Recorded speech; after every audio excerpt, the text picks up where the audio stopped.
Welcome to the basics of pistol shooting at a Great Start Shooting School. First, we're going to cover some administrative items. Policy regarding ammunition in the classroom. There is none. Security of firearms. All the firearms that we have here in the classroom are real. Some of them are not, but we ask that you don't touch your firearms until you're instructed to do so. Restrooms and drinking fountains are the bottles of water you have in front of you, as the restroom is up in the house. Telephones and emergency exits. At this point in time, I would like you to silence your phones, unless, of course, there's something that is urgent that you would need to leave the class for. Policy regarding refreshments and snacks. You are welcome to eat anything you have as we are going along. I do not have anything for you. As far as policy regarding smoking, there is no smoking here at a Great Start Shooting School. Schedule for breaks and lunch. We will go until your eyes start to gloss over because this is such a crazy amount of information. If you need a bathroom break, by all means, please just raise your hand and say you need to go, because chances are someone else did as well and everyone is looking for that break. We will have breaks throughout the event. Air conditioning and heating. I will do what I can. The temperature in this shed goes really hot and really cold sometimes. So I always have suggested layers when you come to a Great Start Shooting School. Policy regarding cell phones and pagers. That also goes with the telephones. Sorry, I forgot about that. So no live ammunition in the classroom. Please understand, in this classroom, there is no live ammunition. All of the ammunition that we have, or anything that looks like ammunition, is what we call dummy ammunition or snap caps. There are no chemicals or anything that will make it go bang. Our course goal: to teach the basic knowledge, skills, and attitude necessary for owning and using a pistol.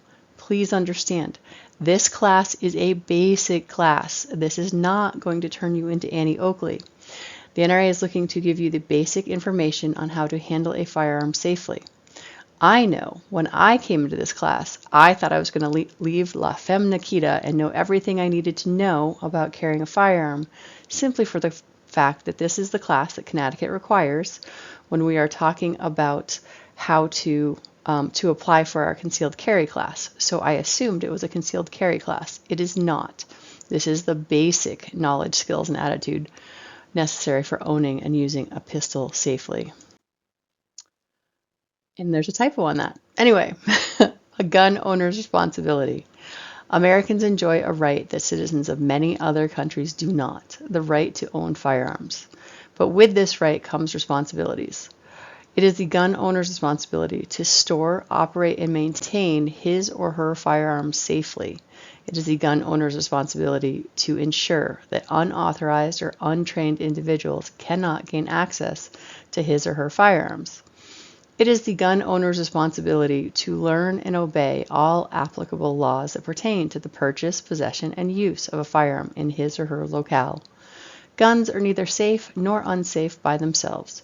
When gun owners learn and practice responsible gun ownership, guns are safe. All right, so let's unpack a whole lot of that. It is the gun owner's responsibility to ensure that unauthorized or untrained individuals cannot gain access to his or her firearms. In 2019, there was a law, a safe storage law passed, and it was that all guns must be locked up at all times, regardless of their status, if there was a minor that could have access to them. Now, this came after a horrible tragedy. Ethan Song went to his neighbor's house and took a gun in his neighbor's bedroom, loaded it, put it to his head, and pulled the trigger. And because of that, the Song family came forward and had legislation passed so that all guns would be locked up at all times, and if not, that the gun owner would then go to prison and it would be a felony. Prior to that, you could have unloaded guns unlocked and only loaded guns had to be locked. Now, here in Connecticut, our laws are always changing. So at the moment, this is currently 2023, and the laws may change so that all guns may be locked up regardless of whether there is a minor available in the house or not. Do not know. This is why. If you're going to do anything, join Connecticut Citizens Defense League. What I would suggest is Connecticut Citizens Defense League sends you about one email a month that says, hey, this is when our meeting is going to be. And it tells you what they're going to go over that during that meeting. The other emails you're going to get are during our legislative session, which will tell you what laws are coming forward. Like the law that I just talked about, Ethan's Law. I was up there testifying on that, but it's because CCDL sends an email saying, hey, this law is happening. You want to know about it. And that is why I suggest you do that. The other place that I suggest you go to learn more about laws and DC Project is a little bit more at the federal level. You can go to dcproject.org. If you're a lady, you can sign up and be a part of our group here in Connecticut. But if you sign up, you'll get this lovely little handout that will tell you a lot of ways to talk about guns and the proper ownership and that sort of thing. So CCDL gives you your local laws and that sort of thing. And then finally, in the little package that I've given you, there's also firearm and suicide prevention. As a gun owner, you should know that 2 out of every 3 firearms deaths are actually suicide. So when people talk about wanting to save lives, we need to really talk about mental health and talk about suicide prevention. All right, lesson 1, pistol knowledge and safe gun handling. Learning objectives. Identify the principal parts of a pistol and types of pistol actions and demonstrate how they function. State, explain, and apply the NRA rules for safe gun handling. Demonstrate how to handle a pistol in a safe manner. Reasons to own a pistol. Recreational shooting, competitive shooting, hunting, protection of self and family, collecting, and exercise a constitutional right. I'd like to take a minute right now to discuss with you guys, why are you here? Are you looking to just, maybe you have a friend who goes shooting and you'd like to just do some target shooting? Or are you like me and absolutely love the idea of getting into competitive shooting? Are you looking to put food on your table? And in Connecticut, we do have hunting with handguns, but as you know, by having your pistol permit, well, as you might know, by having your pistol permit, it allows you to have the ability to buy and purchase long guns and rifles and shotguns, which are also known as long guns, which are part of hunting. Protection of self and family. There are lots of reasons that you would want to do that. Collecting, and I will warn you right now, once you buy one, they can get like potato chips where you have to have another and another. My husband informs me that we are indeed collectors. And then, of course, exercise a constitutional right, because as Americans, we do enjoy that right for this point in time. Common pistol action types. We have a double action revolver, a single action revolver, and a semi-automatic pistol. NRA rules for safe gun handling. Always keep the gun pointed in a safe direction. Always keep your finger off the trigger until ready to shoot. Always keep the gun unloaded until ready to use. So let's talk about this. Your gun. At the range, we're just going to talk about safe direction at the range. We want to keep our gun parallel to the ground and perpendicular to our backstop, meaning wherever the bullet's going to go, where our targets are, that is the direction that we want it to face. We do not want it facing up or down or left or right. So, safe direction at the range is always going to be parallel to the ground, directly at your target, and the backstop is what is behind the target. Always keep your finger off the trigger until ready to shoot. I have to switch hands so you guys can see it in the camera. Your finger should be high on the frame and away from the trigger guard. It should always have a home. If I'm doing this, this is not finger off the trigger. This is, oh, look, I can fit in there very nicely. So I want my finger to have a home. While I am shooting, while I'm preparing to shoot, my finger should have a home. Once I go up on target and I'm on target, now my finger goes on the trigger. Before I come off my target, I'm going to put my finger back up here before I come back down to the low ready. Now, the other way that my finger needs to be off the trigger is when I am unloading or doing something with my thumb. Because when I want to put my thumb somewhere, remember, we do this little thing. All right, ready? Put your hand like this. Now, move your index finger, right? When your index finger moves the way that we're made, our thumb wants to move too, because one of the things that makes us human is the fact that we want to do this. So when our index finger is on the frame, we are pretty solid. When our thumb starts moving around the other side of the gun, our finger really wants to move.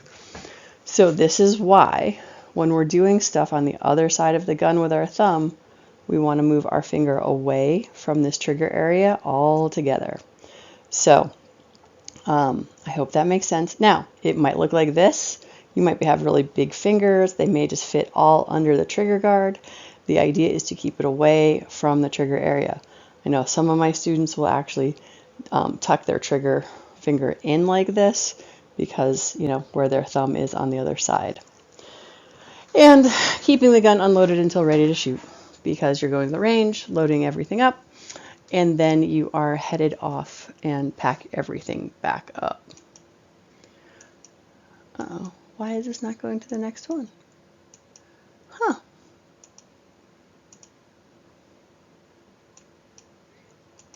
Well, that's inconvenient. Single action and double action revolvers. Single action revolver. The trigger performs a single action, releasing the hammer. The hammer must be manually cocked for each shot. Double action revolver. The trigger performs two tasks, both cocking and releasing the hammer. Most double action revolvers can also be fired in the single action mode. Now, next thing we need to do, oh, right, where is it? Take out your test. It says Appendix 5 on the top, and we are going to go to question number 13.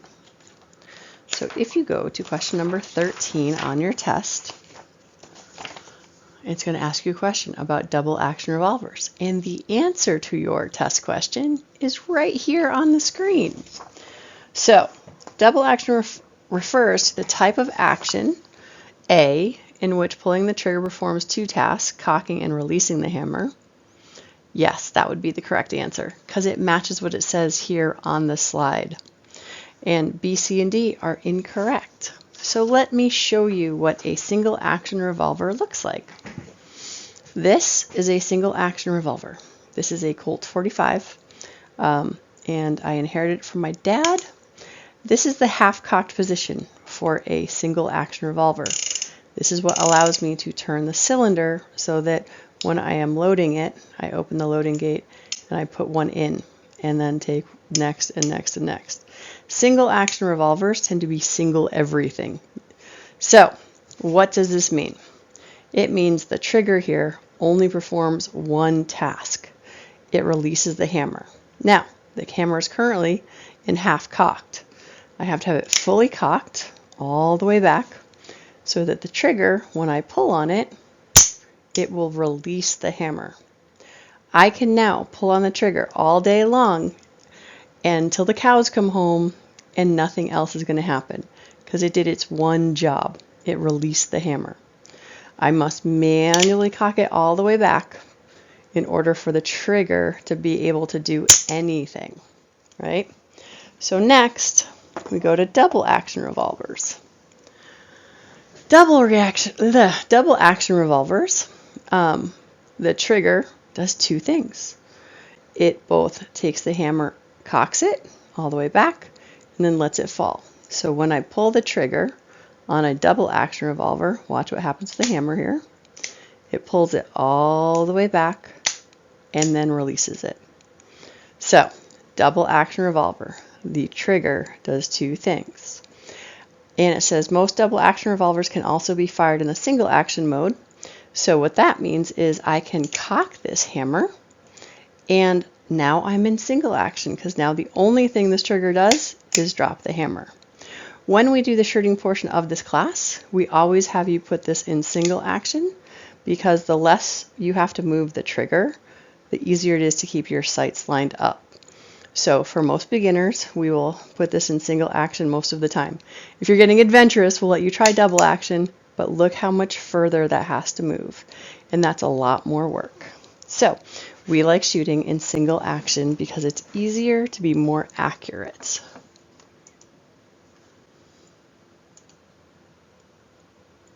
Are you kidding me? I have no idea what just happened.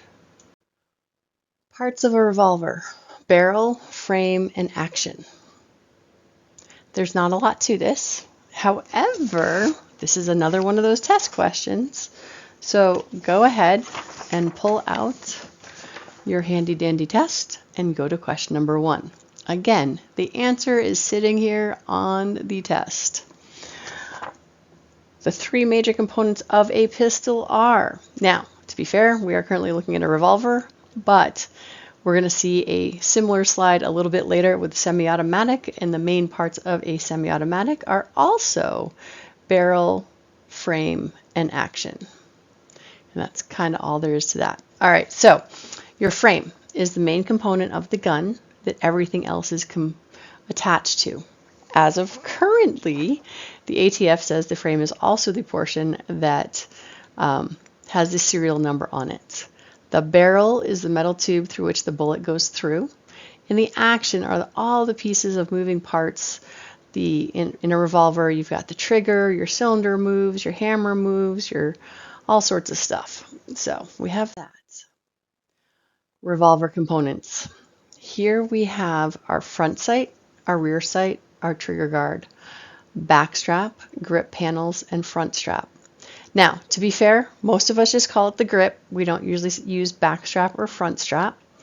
The nice thing about our grips is that on many guns, you can change them out to whatever texture, size, shape, smoothness, roughness that you like. Your trigger guard is on most guns. Your front sight we joke about in the competition world because your front sight is the bump on the front you need to look at to hit your targets. Your cylinder, your hammer spur, your cylinder release latch, trigger, and ejector rod. Let's show you briefly how all of this works. So here's our cylinder, right? This is a part of the gun that makes me remember that this is a revolver because it's round and it goes around in circles. Your cylinder release latch is this right here. It's going to get pushed towards your cylinder in order to release the cylinder. Now, I've got dummy ammo in here, so it just falls out. Real ammo, however, when you want to get it out, you will have to push the ejector rod to get it out. We do what's called a rock star, which is if you go like this with your hands, whoops, sorry, everything is backwards.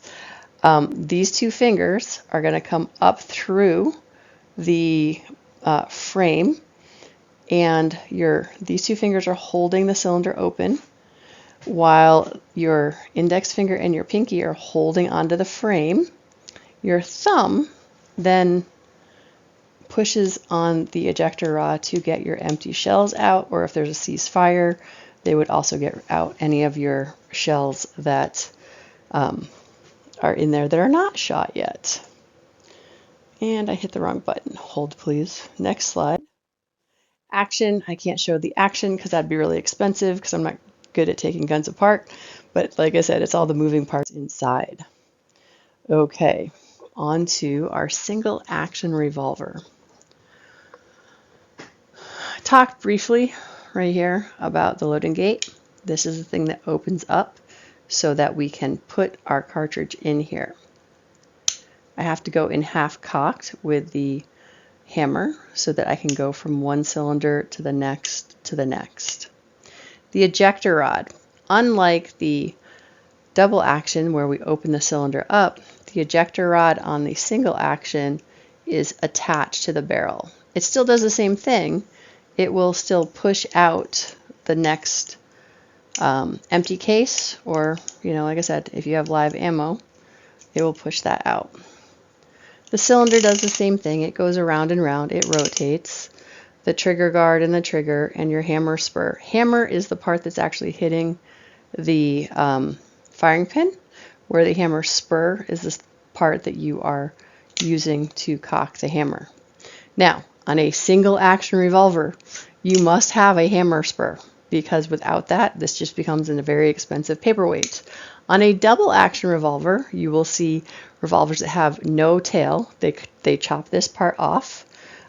You will also see them with no hammer, and it's just all internal mechanisms. Why? Because the double action can both cock and release, so they don't need to have all of that. All right, so parts of a revolver barrel: rifling, lands and grooves; chamber, in cylinder with cartridge; and muzzle. Muzzle, muzzle, muzzle. That is the thing when we're talking about our always keep the gun pointed in safe direction. The muzzle is where the bullet is leaving the gun. And so that is why we always want it in a safe direction. You're rifling. Um, you know, back in the day when they had those pictures of the red coats lining up and the blue coats lining up, and they'd kneel and they would shoot each other, but not everybody died. That was because they did not have rifling. They did not have lands and grooves. They had what are called smooth bore rifles. And so no one knew where the stuff went. If you've ever thrown a football, that is exactly, you have to learn how to spiral a football, right? So if you've ever learned how to throw a football, the football has to roll off the tops of your fingers so that it spins. If you do not do that, the football does not go very far. And that is what your rifling and grooves do. Oh, look, it's that slide. Main parts of a semi-automatic pistol. Remember question number 1? Yes, the main parts are barrel, frame, and action. The difference is you don't see the barrel of a semi-automatic on this particular picture because it's inside the slide. The action, all the moving parts within the gun, and the frame, once again, the main component of the gun that has the serial number on it. Parts of a semi-automatic pistol. Look, there's more. Slide, slide stop, safety, grip panels, back strap, front strap, magazine release, and trigger guard. So we have another test question. If you'd please go to test question number 16. The safety on a pistol is a mechanical device and can fail. And in my experience, I say can and will fail simply for the fact that I have had my safety fail. Now, it was on by accident in the first place, but I was at a match, I drew my gun, I took a shot, and it allowed me to shoot my first shot. Once it was engaged, I could not shoot any further because it did stop my slide from moving back and forth. The slide is the piece on the top that goes back and forth on the gun. Now, as far as the slide, that's the part that goes back and forth. The slide stop is when you push the, oh wait, let me see if I can do this. See this little notch right here? So when you push the slide back this way, your thumb is then going to take this slide stop and push it up. See that little notch right there? That little notch right there goes into that little notch right there. So that allows your gun to stay open. You may need to do that in order to verify the gun is empty. You might have a malfunction. And when you're putting the gun down while you're at the range, you always want to make sure that the slide stop is engaged, the slide is open, so you can see inside the gun when it's not in your hands. The magazine release right here, right? This is what allows your magazine to pop out. You're generally, on most guns, you're pushing that into the grip. Oh, look, more pieces and parts. This is what I call the fancy gun. It has a decocker, a slide stop, a hammer spur, a magazine release, trigger, and takedown lever. Notice some of these things are here more than once. So you're only going to find a decocker on a gun that has a hammer, on a semi-automatic, sorry, that has a hammer. When it has a decocker, it's usually in the place where the slide stop normally would be, because if you remember from the previous slide, this was up here further. So that's just one thing to know. You will only have a decocker if you have a hammer. You will always have a magazine release for your magazine and your takedown lever. If you like guns that are easy to clean, you generally want a gun that has a takedown lever, because when you push this down, generally it's relatively easy to field strip the gun to prepare it for cleaning. In case you missed anything, slide, the piece that on the top that goes back and forth. Takedown lever, the thing that makes it easy to take the gun apart when you're getting ready to clean. Your slide stop lever, this is so that you can lock your slide open so you can see in the chamber to see that it's empty, or if you need to help clear a malfunction. Your safety, a mechanical device that can and will fail. I always go on rant is that your index finger and your brain are your safety. Having good discipline, following those rules, always keeping your gun pointed in a safe direction, always keeping your finger off the trigger until your sights are on target. That is your true safety. Hammer on some semi-automatics, not on all. The ones that don't have hammers are called striker fire. Hammer spur, again, it'd have to have a hammer to have a hammer spur. Your back strap, your magazine, your front strap, your magazine release, trigger guard, and barrel. All right, parts of a semi-automatic pistol barrel. We have our muzzle. Once again, this is where the bullet comes out of. The rifling, which are the lands and grooves, are what give the bullet spin as it's pushed down the barrel. And chamber, this is where your bullet actually sits before it's fired. The lands and grooves, rifling. The spiraling lands and grooves engrave the bullet and give it spin as it travels through the bore. This is what every CSI police thing you've ever looked at when they're talking about the ballistics. This is the fingerprint of the gun. This is the thing that how you can tell one gun from another, is their lands and grooves are unique, just like fingerprints. Functions of a semi-automatic pistol slide. Extracting the fired case from the chamber and ejecting it from the pistol. Cocking the hammer or firing pin striker. Feeding the top cartridge in the magazine into the chamber. I'm actually going to add in a little video of this in my next presentation. So I will work on the functions of the semi-automatic slide to make this a little better. All right, here we go. Types of semi-automatic pistol actions. We have single action, which is the same as in a revolver. Each pull of the trigger performs a single action, releasing the hammer. The hammer must be manually cocked for the first shot. It helps if I hit the button. Traditional double action. The initial long, heavy trigger both cocks and releases the hammer. Each subsequent shot is fired from the single action mode. Double action only. This is like the white elephant of the gun world. Each pull of the trigger both cocks and releases the hammer with a double action, as with a double action revolver. So here's how these work. Single action is like your Glock, your Smith & Wesson, where you pull the trigger, and if the slide does not move forward and back, nothing will happen when you pull the trigger again. Double action, generally often, has a hammer on it. Although there's plenty of single actions that have a hammer on it, like the 1911s. So just how the gun looks does not tell you if it's single action or double action. It's a matter of what does the trigger do. So traditional double action, it has a long, heavy trigger pull that both cocks and releases the hammer. Once you've fired the gun, the slide has gone back, kicked out that empty shell, and gone forward. When it went back, it also cocked the hammer for you. So, and double action only, like I said, is the white elephant of the world, the gun world, in that the hammer will follow the slide forward. So each time you pull the trigger on a double action only semi-automatic, the hammer is pushed back but then follows the slide forward. So it goes back to that longer trigger pull. All right, so we talked about safe trigger position, but I will just reiterate how important this is.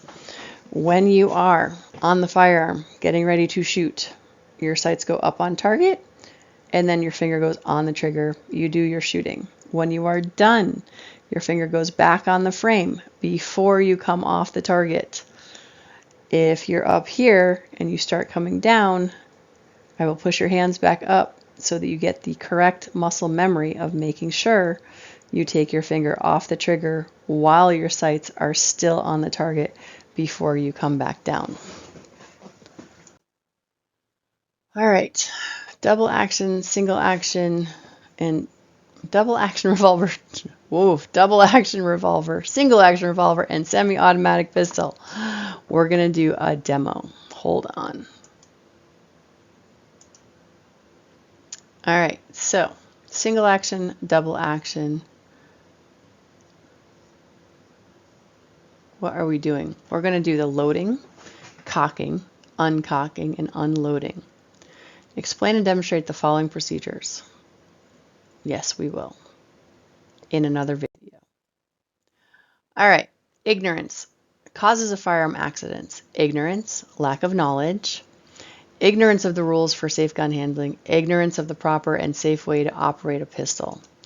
Carelessness, poor or improper attitude, failure to apply the rules for safe gun handling, failure to observe proper procedures for safely operating a pistol. So, ignorance, that is where I started. I did not know anything about firearms. I knew not to touch them. That was about it. My dad had them in the house. My brother and I knew, don't do anything with them. Once in a while, he would bring us to the range, put a loaded gun in our hand, we would pull the trigger, and that was the extent of my firearms knowledge. I actually got my first black eye from a rifle scope because they were shooting a target off the back porch of our house up in New Hampshire, and they thought it'd be funny to hand the kid the rifle and not tell her that the scope is not supposed to be next to your eye when you pull the trigger. That would be high ignorance. Now, carelessness, the poor or improper attitude, would be more likely why I would currently have an accident. If I failed to apply the rules for safe gun handling, and if I failed to observe proper procedures for safely operating a pistol, I would have an accident. Think about the last time that you went and got automobile insurance. What is the first question they ask? How far do you drive every day back and forth to work? If you only go a mile every day, your insurance is super inexpensive. If you drive an hour or more every day, your insurance gets more expensive. Why? Because the more you do something, the more likely you are to have an accident. So, once we get you out of ignorance and we teach you and you follow the safe rules for gun handling, always keep the gun pointed in safe direction, always keep your finger off the trigger, and always keep your gun unloaded till ready to use. Oh, and part of that we're going to talk about a little bit, but this is a gun safety course, not a self-defense course, because most people ask that question at some point. Why would I keep it unloaded if it's for self-defense? I'm like, that is a different course. That is not this course. We are just teaching the basics of safe gun handling. So once we've gotten comfortable with our safety rules and our handling skills, carelessness would be the next thing we need to be aware of to avoid firearms accidents. So we just talked about that. Always keep the gun pointed safe direction, parallel to the ground, perpendicular backstop. Always keep your finger off the trigger until ready to shoot. We showed you examples of that already as well. And always keep the gun unloaded until ready to use. Now, one of the things I forgot to say the first time, and this slide is in here, by the way, like 6 times, the gun pointed in a safe direction can change based on your location. But for the purposes of this class, we are going to assume that we're going to work on our gun skills at the range. Once we start going and expanding our skills beyond the range, then there are additional safe directions called dynamic safe directions that we need to talk about.